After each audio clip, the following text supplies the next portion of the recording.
Hello everybody, good afternoon and welcome to the United Stand. This is your Ole Gunnar Solskjaer press conference reaction for Aston Villa, who we play on Sunday, followed by Leicester on Tuesday and Liverpool on Thursday. And that was the big talking point from Solskjaer ahead of these games, these 3 games in 5 days. No, not forgetting the game we just played last night as well.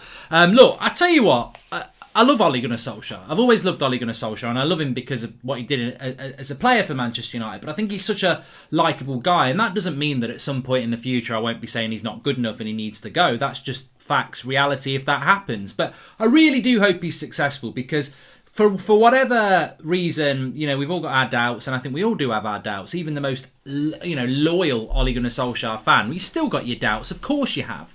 And but I love him, and we just come out with all this stuff that we're going to talk about, but then he says, we're going to take the challenge head on. You know me, that's what we're going to do.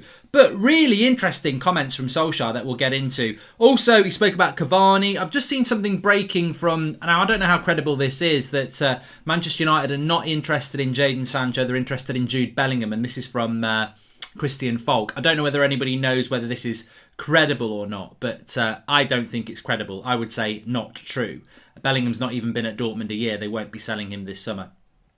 Sancho is the player that we'll get from Dortmund if we're going to get a player out of Haaland, Bellingham and Sancho. So I don't know where he's getting that information from. To be fair, he's normally very good, Christian Falk. So we'll have to see how that develops, but we'll see. Anyway, what Ole Gunnar Solskjaer said is quite a lot of things about this ridiculous situation that we've got. But what he did say very interestingly, and it's definitely issuing a threat to Liverpool, it is that James Cooper made a good point about the integrity of the tournament, the Premier League being in jeopardy because of the ridiculous nature of our fixture scheduling. 3 games in 5 days is ridiculous. But Ollie said, look, we can impact the top 4 hopes of other teams. I am going to have to rotate. It could be that I have to pick 1-11 for one game and 1-11 for the other.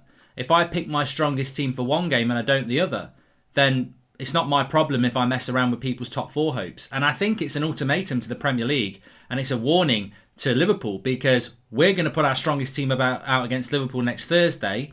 We're probably going to put our strongest team out against Villa. But against Leicester, we're going to put our reserves out. And if Leicester beat us and then we beat Liverpool, Liverpool will be moaning about, but that's the way it is. And I think Solskjaer's right to say that's not my problem. Because when you look at the league table, we're not going to not finish in the top 4. We might not finish second, but we will finish in the top 4. We've got 67 points, and 5th place West Ham have got 58, and we've played a game less. So we only need 1 win from our last 4 games to finish above West Ham, because West Ham are 12 points off us with 4 games to go. They can only get 70 points. We will get top 4. We might not get second, but we will get top 4. But we can definitely screw around with other people. Liverpool are desperate to get into this race for top 4. They're going to have to beat us. But if we're going to basically put our reserves out against Leicester, there's a very good chance that Leicester will beat us. Leicester beat our first team. So Solskjaer is right. The Premier League have made a really, really bad mistake here. They've basically thrown us under a bus. 3 games in 5 days. And Ollie's basically saying, I cannot pick my best team for 3 games in 5 days. I just can't do it. I've got to rotate. And in rotating, we're probably going to have an impact on everybody's top 4 hopes, because when we put out a weakened team, somebody might win that they wouldn't normally win, and then other teams will be moaning, going, oh, that's not fair. But it's the Premier League that's done this. And he's right. The Premier League have caused this issue. Now, he was asked a question by Simon Peach about, do you feel that you've been set up to fail? You said that before the Everton game back in October. If you remember, we played Wednesday night in Istanbul, and then we played Everton Saturday lunchtime, and Ollie wasn't very happy. He said we'd been set up to fail, etc. Just also, apparently, let me just get this in very, very quickly. Apparently, Joel Glazer is going to release a statement at some point this afternoon. Remember, the Manchester United Supporters Trust issued a letter a week ago with a list of things they want to see happening at the club. Joel Glazer is apparently, the deadline is today, is going to respond to that. Ollie was asked about whether there would be a response, to which he said things are ongoing and hopefully we can get to an end of all the violence and stuff, and my job is to focus on football. So I suspect that something is going to come out this afternoon. What that something would be, I don't know. I would suggest it will probably be their approach of, we want to speak and talk with fans, we want to negotiate and this with that and the other with fans, and I think that's what will happen from the club. And I suppose the next step then is, do whoever they're going to talk to, which I imagine will be the Man United Supporters Trust, do the Supporters Trust stand by their word that they want the Glazers out, or do they think, we might have some negotiating power here? Ultimately, what do you want as fans? Do you want the Glazers to go, yeah, let's sit down and talk about restructuring the club, but they're still involved and own the club, or do you want them out? And my thought process is that we want them out. So let's see what's going to happen with that. But I think that I suspect what they will do is something that Chelsea have done. We will let a couple of members of fan groups be on the board meetings going forward, but they're still, there's no voting rights. So I don't think that the fans will go for that, but we will see what happens. Anyway, we will bring you up to date when that happens. It could be like sort of 4 o'clock today, a couple of hours time. Anyway, set up to fail. Ollie said, I've never seen anything like this before in relation to the fixture scheduling. Results could easily deteriorate. We've been dealt a very bad hand, and I've got to look after my players. I cannot risk injury. It's too big of an injury risk. And what he's talking about is those 3 games in 5 days. He cannot risk his players over that. He said it's too much of an injury risk. I cannot do it. I'm going to have to rotate. He was also asked the question, though, do you think that you've been punished by the Premier League because of the game being cancelled? And some people will say, well, we've got no sympathy with Manchester United because it was them who got the game cancelled, which I thought was unfair, because Solskjaer and the players didn't get the game cancelled. The fans got the game cancelled for the right reasons, because they don't like the Glazers in charge, but that's nothing to do with the players. It's nothing to do with Ollie. They couldn't get to the ground. So, Ollie said, look, it's not. How can it be our fault? These players have worked really hard this season for me. They've done everything I wanted for me. And now, at the end of a really hard season, you've got 3 games in 5 days. He said, look, at Christmas, you might expect it. That's a tradition. You play 2 games in 2 days sometimes, but not at the end of a season like this. He went on to say that, we've worked really hard this season as a football industry. It's a short season. You start in September, you've got to finish by the end of the May for Euros. It's compact anyway. You're playing 3 games a week, every month. And then you get to the end of that season where you've bent over backwards to make sure that everything gets done, and they reward you with 3 games in 5 days. So he's not happy, but he said, look, we've just got to get on with it, but we're not happy with it. And he did say that, it has been such a difficult year where we've tried so hard, and then you get this, but we'll face up to the challenge. But there has to be rotation. I trust these players. And the biggest problem is Tuesday, Thursday. You play Sunday and then you're playing Tuesday, Thursday. He said, I have to rotate. He hinted that it could be 1-11 for one day and 1-11 for the other. So I would suspect that you will see a team that plays on Tuesday against Leicester. Look, the more I say it, the more I think it's ridiculous. I don't know what you think, but the more I think as fans, we just want to... You just want to, you're excited by playing lots of games, but the reality hits in very quickly. Just think of your own schedule. I'm going to have to record some like Netflix stuff now. I'm going to have to put it off but now on a serious note, we're going to be watching United on Sunday afternoon, again on Tuesday night, and then again on Thursday night. If you think about the week we've just had, Man City played Tuesday night and we played Thursday night. That's how close together we're playing Leicester and Liverpool, but we're also playing on the Sunday as well. It is ridiculous. It's absolutely ridiculous. But he said, yeah, rotation will be key. He also mentioned Harry Maguire, which I think is quite interesting. I couldn't really give 2 shits about this, to be honest with you. I think Harry Maguire should have been rotated more. But Ollie was saying that, Harry Maguire's played. I think Harry Maguire's played every game. Has he played every game in the Premier League or something like that? Ollie was saying that there's some record that he won't be able to do now. He said it'll be very hard because I think he's played every Premier League minute, hasn't he? And Ollie said, it's unfair on Harry because, he's really proud of that record, and now he won't be able to do it because there's 3 games in 5 days. Look, to be honest with you, I don't really give a shit about Harry Maguire's record. Harry Maguire should have been rotated in the Premier League anyway. I want the records I want is unbeaten runs, titles, Champions Leagues. They're the records we want. I really don't care about how many minutes Harry Maguire's played in a row in the Premier League. What does that do? I think it gets to a point where you start to play when you're not fit because you can't. that record is a personal record. It's got nothing to do with Manchester United. And I do think that he should have been rotated. So I don't really care about that record, if I'm absolutely honest with you. But it is true, he won't be able to do that. He won't be able to carry that on. So if you are somebody that likes that sort of record, like Harry, then, he can't play 3 games in 5 days. He's got the Euros for England. He's got a Europa League final where he'll want to be lifting up the trophy. I mean, that's a big moment for Maguire. He will lift the trophy. So if he wants to play 3 games in 5 days, then he's a fool. He's a fool. He can't do it. He also said that in relation to Cavani, he was asked about Cavani. Romano today said that talks are still ongoing with Cavani, but United are feeling more and more confident. Ollie actually was asked if there's a time limit for Cavani to sign for Manchester United, to which he said no, but the more goals he scores, the bigger chances he's got. Let's see, ask me again on Sunday, which is after the Villa game. So I don't know whether that means Cavani's about to sign for Manchester United. Maybe he is, I don't know. However, it does show that Cavani hasn't made his mind up yet, and that Manchester United look, what I'm trying to get at here is, I know there are some United fans, because I've seen it in our chat and I've seen it on social media as well, who've said it's a sad state of affairs when Manchester United are begging Edison Cavani to stay, like he's basically got Manchester United on strings. But I don't know whether I'd look at it like that. For one, look, I saw that Simon Jordan from Talk Shit today gobbing off about United fans are only moaning about the Glazers because they're not winning trophies. You got to be really careful, because they do it on purpose. They're doing it on purpose. They do it on purpose. They're controversy baiters. That's what they are. But what I would say to anybody who says that the Glazers have invested in Manchester United, but it's what I said on Twitter today. Manchester United could buy a Mars bar for £1 million, and then they could sell a Ferrari for a packet of Quavers. We're crap. We're incompetent. That's what we are. So when it comes to transfer negotiations, I'm pretty sure we probably begged Phil Jones to sign a 5-year contract. I've got no confidence in Manchester United's negotiating skills at all. So when people say, well, United shouldn't be begging Cavani to stay, why?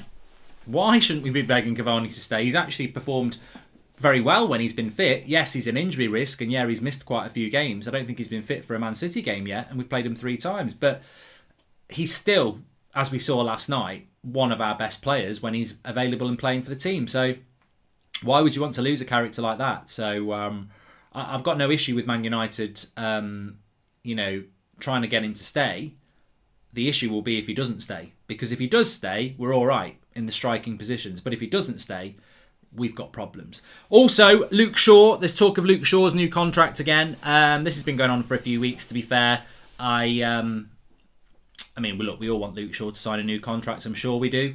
I didn't realise he was at that point where he does need to sign a new contract. But Luke Shaw signing a new contract is obviously a very, very good thing. And I think that he's had a fantastic season. And hopefully that will continue next season. But yeah, Calvin says, check Twitter, United cool interest in Sancho by Build. I don't believe that story, to be honest with you, Calvin. So there is a story at the moment in Build, which is via Christian Falk, who is very good in relation to German news. Now, if you don't know the background, he said that Dortmund were going to get Haaland, and they did. He said that Man United weren't going to get Bellingham, and they didn't. And he said that, last summer that Manchester United need to pay a certain price or they won't get Sancho, and we didn't get Sancho. So what he's saying apparently is that Manchester United have cooled their interest in Jadon Sancho because they like Jude Bellingham. This doesn't make any sense. But what I would say is, it doesn't mean we haven't cooled our interest in Jadon Sancho, because we're not going to get Jude Bellingham. And what if it's like, we're not after Sancho because we're after Bellingham, and Bellingham's totally unachievable, so you end up spending nothing. You've got to be really careful about that sort of thing, because United might go for something that they can't get and then say, we tried. So the problem I think United have got with Sancho is that they may cool their interest because Sancho cools their interest in them. I think Sancho is a deal that United would love to do because it's high profile, it sells shirts, it gets the fans back positive. But what did I say a year ago when we missed it? Well, it wasn't a year ago, was it? It was 9 months ago. When we messed up with the Sancho deal, I said, whether we want to go in next summer or not doesn't mean we will get Jadon Sancho. You've got to look at it from Sancho's situation. He was desperate to leave Dortmund last summer to come to Manchester United. He had conversations with people from United basically telling him, don't worry. His agent thought the deal was going to happen. He thought it was going to happen. And it massively impacted him when it didn't happen. He didn't have a very good start to the season. And he wasn't, by all accounts, well, not by all accounts, but the rumours were that he wasn't, in a very good space because he thought he was coming to Manchester United, then he has to stay at Dortmund. Well, the reaction to that could always be, when it comes around to the next summer and United say we're interested, but Liverpool and Chelsea are, he goes, you know what? You had your chance last summer, I don't trust you. I mean, we, as fans, don't trust our board. So why should Jadon Sancho? So maybe Sancho's gone, look, I know you're interested, but I ain't getting my hopes up with you again. I'm going to just take my chances with Liverpool or Chelsea. And that might be where the interest cools, because I do think United are desperate to do a marquee signing because they're desperate to get the fans back on side. And Jadon Sancho is probably the most high-profile marquee signing they can do. But what if Jadon Sancho is like, look, I'm going to go for Liverpool or Chelsea or whoever else is in for me because you messed me about last summer, I'm not being messed about again. And that's probably from his agent and the player himself as well. So that could be a factor in it. And of course it'll get dressed up that United have lost interest, but ultimately it might be that Sancho's dropped interest. So we'll have to wait and see what happens with that one. But Sam says I still think Sancho will come. Side part bridge, says Red Devils. Oh yeah, you can't beat a side part in. Get it razored in as well. Bellingham will stay at Dortmund and wait for City to come calling, says Ken McCarthy. Well, there's no way. It's a bit like people who say Fofana to Manchester United. He's only been at Leicester a year. The money would be ridiculous, and I don't think he'll want to go. And Bellingham's only been at Dortmund a year. The money would be ridiculous, and I don't think he'd want to go. They would want, in Dortmund, they would want 80 million for Bellingham. They only bought him for 25, not even a year ago. So there's no way that's going to happen. No way it's going to happen at all. I'm not finishing Grand Theft Auto tonight, Mark, because I'm down I'm down pub tonight. Check me out on Instagram, at Goldbridge Mark. I'll probably be doing some tunes and a Q&A. We meant to attack the Glazers, but we really hurted our manager and players, says Ragul. No, I think if the Premier League are punishing Manchester United, then that is pretty sad. In the sense that we could have there is an 8 o'clock show, don't worry, that 8 o'clock show still will happen. The pubs stay open late. Gotta say, Mark, I'm behind Ollie more than ever after these past few weeks. Thrown under the bus, and he's been the consummate professional. Big up Ollie, says Red Devils Down Under. I relate to that. I mean, I don't know. I've not really asked anybody in the chat for this for a while. Where do you sit on Ole Gunnar Solskjaer at the moment? Let's take some of your comments on that, because look, I've always said since Leipzig, you've got to give him till May. I think at one point I was thinking about releasing a T-shirt. You've got to give him till May. Well, we're in May now, and we're in the Europa League final, and we're in the top 4. So you give him the new contract now. Remember, he's not had the new contract yet, but you give him the new contract. We see what happens next season. So I'm really pleased with Solskjaer in that sense, because I think he's done a great job. But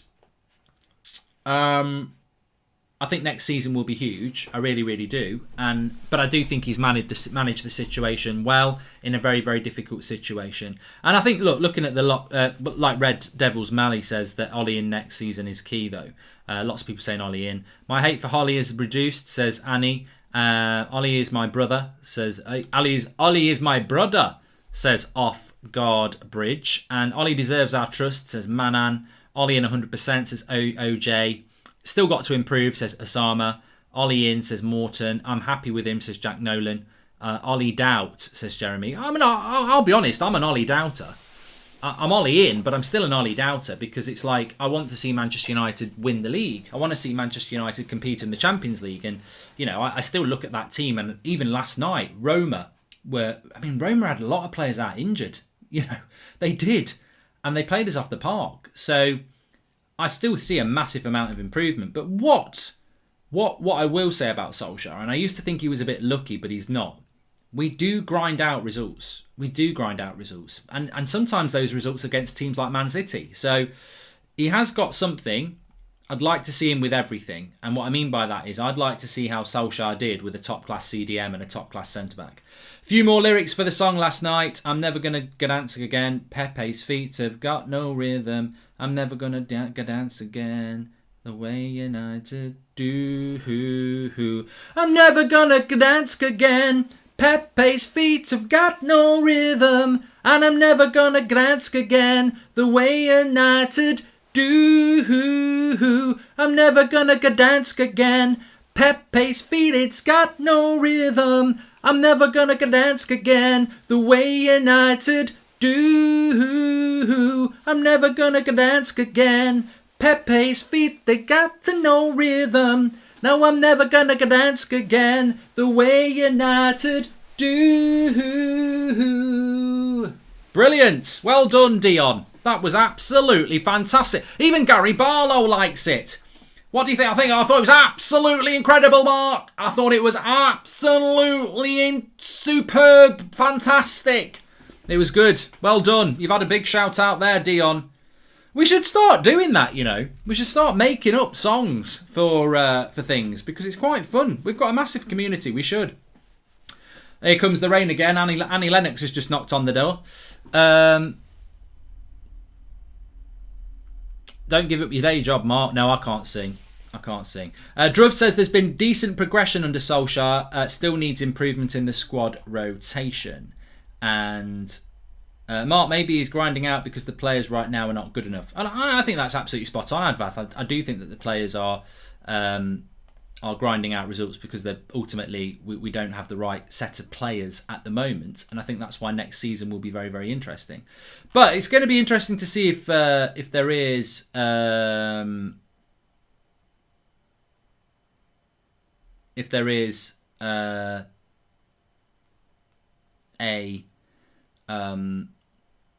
statement from the Glazer this afternoon. I think don't let it ruin your Friday, because I can't see a statement from the Glazers coming out this afternoon that's going to make you feel good.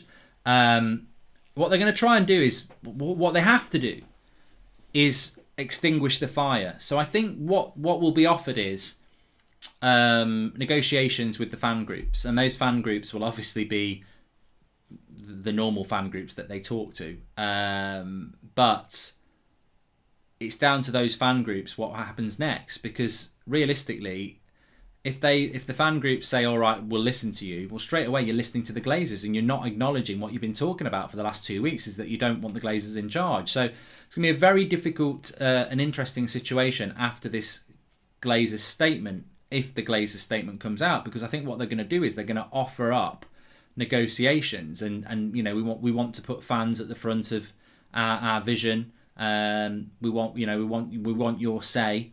We're willing to discuss this, that, and the other. And it's then whether those fan groups say, well, yeah, that's good, we're in, or whether they go, well, no, you still own the club. And that's the thing, isn't it? Whatever the Glazers offer, should they be offering it? Because people don't recognise them as the owners. Is it getting into the bed with the Glazers? I mean, look, I don't know, because I don't know what the statement's going to be, but it's certainly going to be interesting. Avram Glazer looks like receptionist out of Monsters Inc., says Nick M. I've never watched Monsters Inc. Will judge Ollie on next season 100%, but very doubtful considering his comments every now and then, i.e. the Maguire individual achievement comments, says Mario. Oh, Ollie's got his favourites, but every manager's got their favourites. Of course they have. That's the way it is. I am planning on doing career mode today, Abbas, but it just depends on what time this Glazer statement comes out, because if it comes out, I'll obviously read it, and then we'll do a video on here. Put Cavani on the pitch. He's always scoring, but without him at the front, we are playing boring, says Joe Kim. Second part of the next chant, same melody as the Zlatan song. Everyone's writing a song now. Anyway, look, we'll see what happens. What's going to come out with the Glazers a little bit later. But Ollie, ultimately, you know, I thought he handled the press conference really well again today, and I think he has been treated badly by the Premier League. And I think next week is going to be really interesting, because you know, we effectively are going to have to, when you've got a 38 Premier League game season, and in one of those games you have to put your reserves out, that ruins the integrity of the tournament. And the Premier League have allowed that to happen. You know, this is the greatest league in the world, and yet Manchester United are being forced to put out their reserves in one of their games. It just feeds into the crap of, well, let's have a 39th game and play it in India or America, because we're basically going to have to gift up one of our games. Like, we cannot put... The whole point of the Premier League or any league is that, you know, it's a 38 game season and you try and put your best team out each week. to compete. Well, we can't do that because we're playing 3 games in 5 days. So shame on the Premier League. Premier League needed the fans, didn't you, to get the Super League cancelled. And then we take it. I mean, the hypocrisy of it really pisses me off, actually. Just hold on a minute. It really pisses me off. When the Super League came out, the Premier League was in the mud. Oh, the Premier League needed the fans then, didn't they? Oh, it's a war against football. The Super League's a disgrace. This is the Premier League. Super League gets cancelled, but fans actually aren't fair weather fans. They actually remember. So the fans have a protest. A game gets called off and the Premier League go, up yours. I mean, what a two-faced bunch of arseholes. You needed us to get the Super League cancelled. The Super League gets cancelled. We carry on complaining about it. A match gets cancelled. Up yours United. It's just unbelievable. Really, really unbelievable. Anyway, look, smash a like on the video. Make sure you subscribe, bottom right hand corner. We have got an 8 o'clock show tonight and we will respond to the Glazer's letter, which is due out any time. So keep your eyes out. Make sure you subscribe. Tick the bell to get your notifications and we'll be back live soon. Following you for years, says Talal. Amazing work. If you were offered to be part of a board like Chelsea fans, would you do it? Says Talal. Well, they'd never offer me. So I don't need to answer that question, thankfully. It's not even sitting on the fence. No. Manchester United are a very arrogant football club. The way they run their football club, they're very arrogant. They don't really care about fans. They certainly don't really care about global fans like people think they do. And they get scared of their local fans and the match game fans and the Manchester United Supporters Trust. So I think it will be those who represent us, which isn't a bad thing. But arrogant is what Manchester United are on that board, and they always have been. Thanks for watching. Speak to you in a bit.